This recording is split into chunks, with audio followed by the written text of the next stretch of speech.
ನಮಸ್ಕಾರಪ್ಪ, welcome back to ಗುರುವಿನ Kannada YouTube channel. ಇವತ್ತು ನಾವು ಬಂದಿರೋದು ಬೆಳಗಾವಿ ಕಿಲ್ಲಾಗ. ಇದು ರಟ್ಟ ಡೈನಸ್ಟಿ ಅವ್ರು ಕಟ್ಟಿದಾರ ಅಂತ ಹೇಳ್ತಾರೆ. 1204ರಾಗ ಇದ್ರ ತನ್ನದೇ ಆದಂಥ ಇತಿಹಾಸನ ಒಂದೈತಿ. 1204ರಾಗ ರಟ್ಟ ಡೈನಸ್ಟಿ ಅಂದ್ರೆ ರಟ್ಟರ ಸಾಮ್ರಾಜ್ಯ ಇದನ್ನು ಕಟ್ಟಿಸ್ತೈತಿ. ತಮ್ಮ ಸಾಮ್ರಾಜ್ಯದ ರಕ್ಷಣೆಗಾಗಿ ಇದು ಮಾಡ್ತಾರೆ.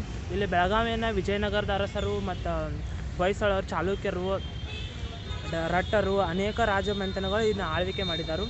ಇದು ಕಿಲ್ಲಾ ಬಂದ್ಬಿಟ್ಟು ಕಟ್ಟಿಸಿದವರು ರಟ್ಟ ಸಾಮ್ರಾಜ್ಯ. ಒಳಗೆ ದುರ್ಗಾ ಟೆಂಪಲ್ ಐತಿ ಮತ್ತು ಕಮಲ್ ಬಸ್ತಿದು ಐತಿ. ಹೊರಗಡೆಯಿಂದ ಕಿಲ್ಲಾ ಹೆಂಗೆ ಕಾಣ್ತದೆ ನೋಡ್ರಿ, ಎಷ್ಟು ಬ್ಯೂಟಿಫುಲ್ ಆಗಿ ಕಾಣತ್ತದಿ. ಫುಲ್ ಸುತ್ತಲೂ ಕೋಟೆಗತೆ ರೌಂಡ್ ಶೇಪ್, ಫುಲ್ ಸರ್ಕಲ್ ಆಗಿ ಪೂರ್ತಿ ಕಲ್ಲಿಲೆ ಗೋಡೆಯನ್ನು ಕಟ್ಟಿದಾರು. ರಟ್ಟರ ಸಾಮ್ರಾಜ್ಯ ಆಗಿನವ್ರ ಟೆಕ್ನಾಲಜಿ ನೋಡ್ರಿ.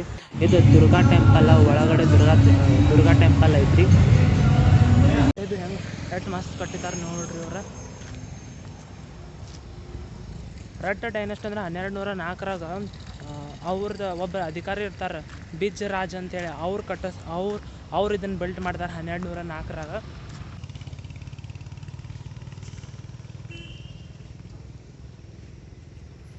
ಕಮಲ್ ಬಸ್ತಿ ಬಗ್ಗೆ ಇತಿಹಾಸ ಅಂತ ತಿಳ್ಕೊಂಡು, ಬಸದಿ ರಟ್ಟರ್ ನಾಲ್ವಡಿ ಕಾರ್ಯವೀರನ ಮಹಾಮಂತ್ರಿಯಾದ ಕರುಣ ಗಣ್ಯರು 1204ರಾಗ ಈ ಜಿನಾಲಯವನ್ನು ಕಟ್ತಾರೆ.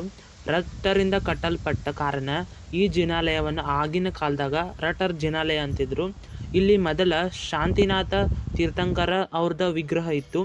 ಈಗದ ಅಲ್ಲಿ ನೇಮಿನಾಥನ ಅವ್ರದ್ದು ತೀರ್ಥಂಕರದ ವಿಗ್ರಹವನ್ನು ಹೊಂದೈತಿ. ಇದು ಕಮಲ್ ಬಸ್ತಿ ಉತ್ತರಾಭಿಮುಖವಾಗಿದ್ದು, ತಲವಿನ್ಯಾಸದಲ್ಲಿ ಗರ್ಭಗೃಹ, ಸುಖನಾಶಿ, ರಂಗಮಂಟಪ, ಮುಖಮಂಟಪದಿಂದ ಕೂಡಿದೆ.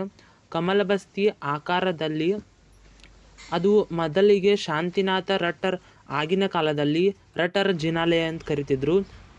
ರಂಗಮಂಟಪ ಮತ್ತು ರಂಗಮಂಟಪ ಇಲ್ಲ ಒಳಗೆ, ಇದು ಕಮಲದ ದಳದ ಆಕಾರದಲ್ಲಿದೆ. ಆ ಕಾರಣದಿಂದ ಕಾಲಾಂತರದಾಗ ಈಗ ಅದನ್ನು ಎಲ್ಲರೂ ಕಮಲ್ ಬಸ್ತಿ ಅಂತ ಕರ್ಕೋತನ ಬಂದಿದ್ದಾರೆ. ಅದರ ಎದುರುಗಡೆನ ದಕ್ಷಿಣಾಭಿಮುಖವಾಗಿ ಇನ್ನೊಂದು ರಟ್ಟರ್ ಜಿನಾಲಯ ಐತಿ.